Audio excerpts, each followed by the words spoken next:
Okay, so you're someone who likes to get right to it. Right. Get the info without wasting time. I bet you are. I think we all are these days. Well, then you are definitely in the right place because we are diving straight into something big Yeah, big. out of Washington. A brand new executive order with the potential to really change Oh, yeah, big time. how the federal government buys things. That's right. And this order was just issued yesterday, March 20th, 2025. Oh, wow. So this is hot off the presses. It is, and it aims for, a major consolidation of government contracting. Huge shift, right? It really is a huge shift, and we're talking about taxpayer dollars here. Taxpayer dollars. Lots of them. Well, to help us all make sense of this, we've got a really insightful resource here from the folks over at Miller and Chevalier. Oh, they're good?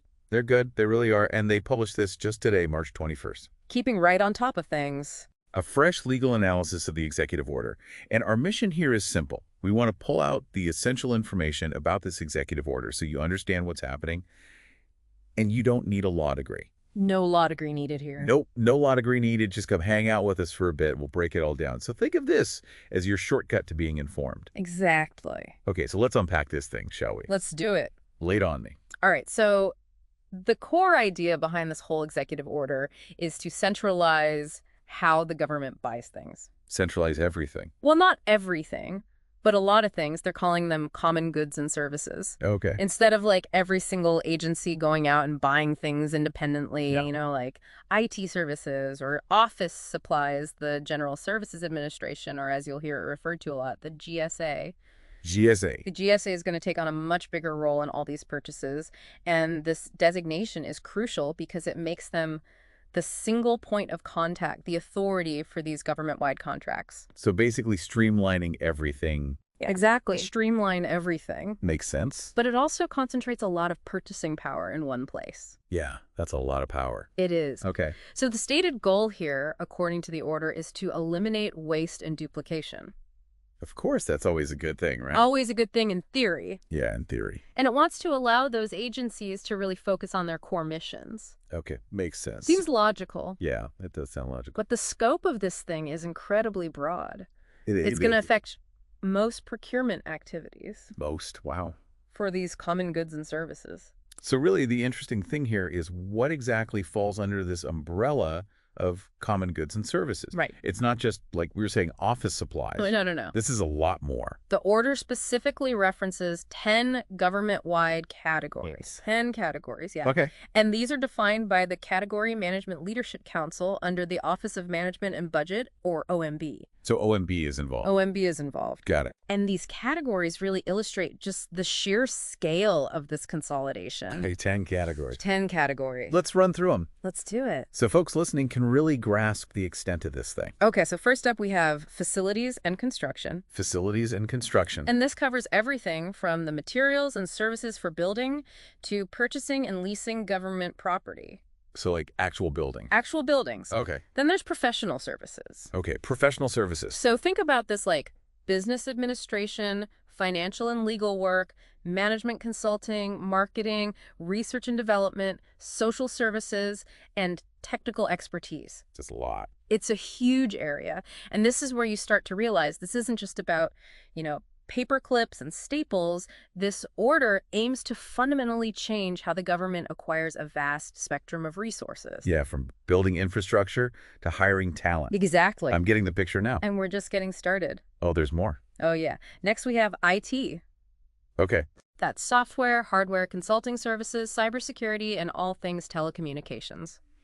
Makes sense. Yeah. That'd be a big one. Huge one. Okay, and that... Then comes medical covering pharmaceuticals, healthcare products and services, and a wide range of medical equipment and supplies. Okay, so we're 4 categories in. 4 down. Okay, what's next? All right. Category number 5 is transportation and logistics. Transportation. Which deals with fuel, logistics support, government vehicles, and all aspects of transportation and delivery. So getting things from point A to point B. Exactly. Okay. Following that is industrial products and services like basic raw materials, hardware, machinery, and installation and repair services. Wow, so they really thought of everything. They did. They really tried to cover all the bases. Okay, so that's 6. We're halfway through. We are halfway there. Lay it on me. Then we've got travel, Travel. encompassing employee relocation, passenger air and rail travel, and lodging. So all government travel. All government travel. Okay. Next is security and protection. Security. Which includes things like ammunition, protective clothing and equipment, security services and systems, and even weapons. So this is like for law enforcement and military and stuff like that. Exactly, that's right. Okay, 2 more to go. 2 more. All right. We have human capital, which covers compensation and benefits, employee relations, and really anything related to finding and developing talent within the government. Human resources, basically. Essentially, yeah. And then finally, we've got office management, which includes furniture, general office products, and those office management services themselves. All right, so those are our 10. Our 10 categories. Wow, listing them all out really does highlight just how far-reaching this could be. It does, and it's important to understand which parts of the government this applies to. Right, because it's not every single part of the government. Right. Well, the Miller and Chevalier analysis points out that it covers all executive branch agencies, and that includes the Department of Defense and all branches of the military, as well as independent regulatory agencies. The only specific exclusion is the executive office of the president itself. Okay, so essentially everybody. Essentially everybody. Got it. So we have a sense of what the government wants to consolidate Right. and who is affected. Yeah, Now, what's the timeline for this massive shift? Sounds like it's not all happening at once. exactly. It's rolling out in stages. Hmm. So the executive order establishes a phased implementation. Okay. The most immediate impact is on IT contracts. IT contracts. Yeah, so within 30 days of this order being issued, which means by April 19th, 2025, Coming right up. very soon, OMB is directed to designate the GSA administrator as the executive agent for all government-wide IT contracts. Okay, so GSA is taking over IT.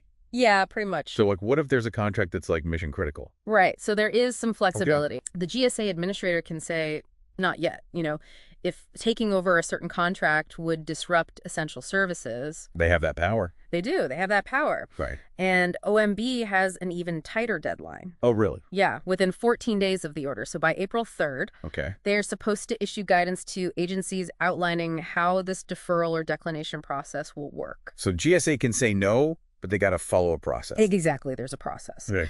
Additionally, the GSA is already being tasked with rationalizing the existing landscape of indefinite delivery IT contracts. Lots to do. It's a lot to do. Yeah, and on a very short timeline. Big pipeline. Okay, so that's IT. That's IT.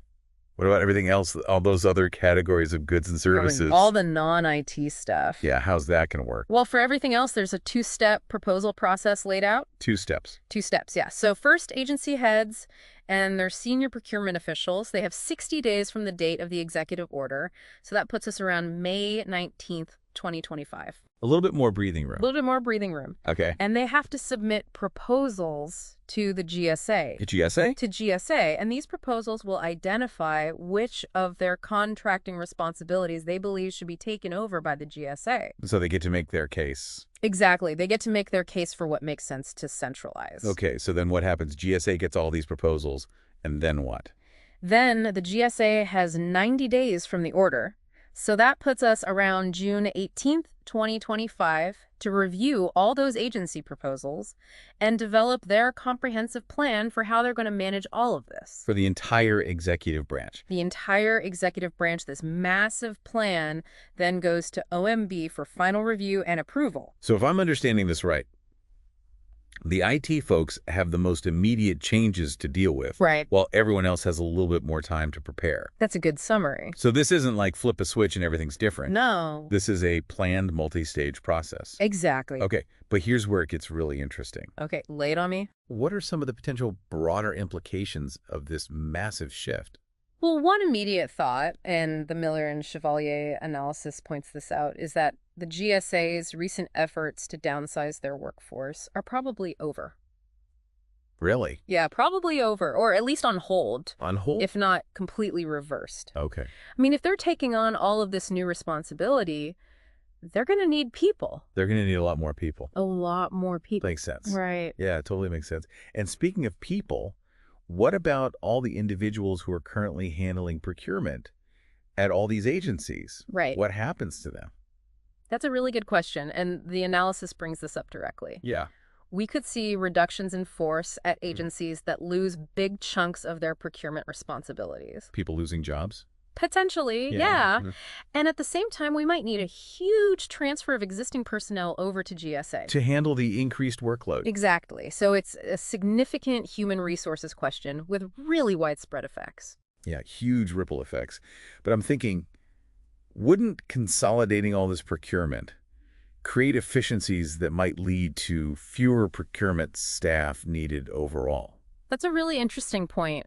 Maybe in the long run, even with GSA expanding. Right. So maybe there are two sides to that coin. Definitely two sides. Yeah. Okay. So beyond personnel, it seems like agencies will need to do a lot of internal review really quickly Oh, yeah, for sure. to figure out which of their acquisitions might not be a good fit for this centralized model. Absolutely, because not everything is going to be a straightforward fit for a government-wide contract managed by the GSA. Right. Agencies will need to carefully analyze their existing contracts and figure out what needs to be carved out, maybe for practical reasons or maybe due to specific legal requirements. Makes sense. And this whole thing also raises a really fundamental question about the GSA itself. Oh, how so? Well, if their responsibilities are expanding this dramatically, will their traditional for-fee contracting service approach still be the best way to operate? Yeah. Will that model still work? Exactly. And the Miller and Chevalier team specifically points this out as a key area of uncertainty. Interesting. Okay, so what about some of those major government agencies that handle a ton of very specialized procurement? Right. The analysis calls out a few key players. Yeah. So the Defense Logistics Agency, or a DLA, for example, Yeah. they manage a huge amount of procurement for the DoD. Right. Their future role and how much autonomy they'll have in procurement decisions, that's all going to have to be reevaluated. Yeah, in light of this consolidation. Exactly. And what about large-scale construction and engineering projects? Doesn't the U.S. Army Corps of Engineers handle a big portion of that for the government? They do. The executive order really makes you wonder if they'll continue to be the primary entity for those things. For procuring construction, architecture, and engineering services and supplies. Right. It's hard to imagine those functions just disappearing, so it'll be interesting to see how their roles might evolve or be integrated with GSA. Yeah, and the Miller and Chevalier analysis also highlights the potential impact on major medical procurement entities. Oh, right. Like the Defense Health Agency and the Department of Veterans Affairs. DHA and VA. Huge purchasers of medical services, pharmaceuticals, and equipment.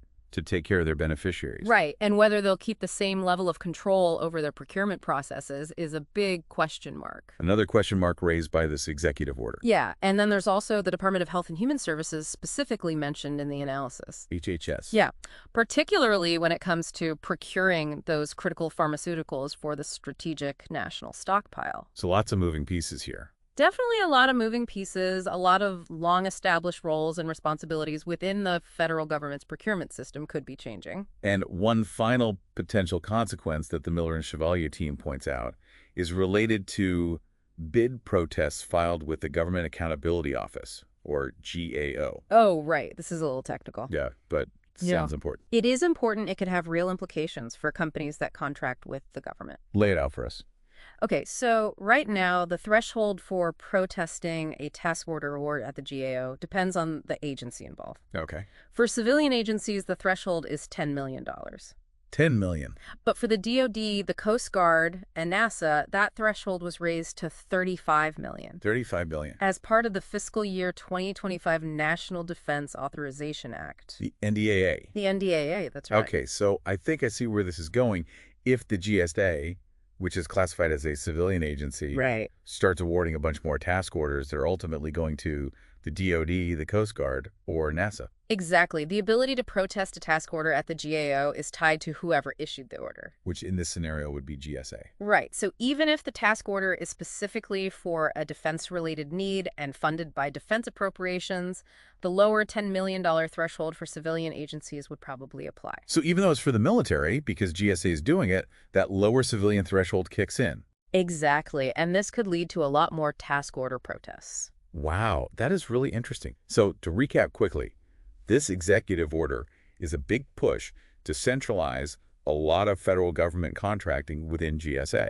That's right. The main goals are efficiency and reducing redundancy. Streamlining. Streamlining, exactly. It covers a ton of different goods and services across pretty much all executive branch agencies. Most of them. And it's being implemented in phases starting right away with IT contracts. That's right. Followed by more planning for everything else. Exactly.